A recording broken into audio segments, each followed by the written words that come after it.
இன்னொரு விஷயம் உங்கள் கூட எல்லாருக்கூடையும் ஷேர் பண்ணிக்கணும்னு ஒரு விஷயம் என்னென்னா, இன்றைக்கி காலகட்டத்தில் நமக்கு டைம் பத்தாமல் இருக்குது. எல்லாம் வந்து ரொம்ப ரஷ்ஷிங்கில் ஓடி ஆடி வேலை செஞ்சுக்கிட்டு பிஸி ஹவர்ஸாக இருக்காங்க.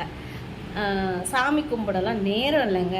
காட்டு வேலை இருக்குது, இல்லை ஆஃபீஸ் வேலை இருக்குது, ஆன்லைன் வீட்டிலேருந்தே வேலை செய்கிறோம், சாமி கும்பிட்றதுக்கோ கோயிலுக்கு போகிறதுக்கோ நேரமே இல்லை அப்படின்னு சொல்கிறவங்க இடத்துல ஆனால் ப்ராப்ளம்ஸ் இருக்குது.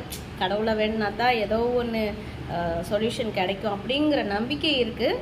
ஆனால் டைம் இல்லை அப்படிங்கிற பட்சத்தில் இன்றைக்கி இருக்க மக்களுக்கெல்லாம் எளிய வழிபாடு, சிறிய மந்திரம், ஆனால் நிறைய பலன் தரக்கூடியது, பன்மடங்கு பலன் தரக்கூடியது. அது மாதிரியான மந்திரங்களை டெய்லி சின்ன சின்ன ஒரு வழிபாடு உங்களுக்கு நான் ஷேர் பண்ண போகிறேன். பார்க்கலாம் ஒன் பை ஒன். நாளையிலேருந்து பண்ணலாமா, இன்றைக்கி பண்ணலாமா?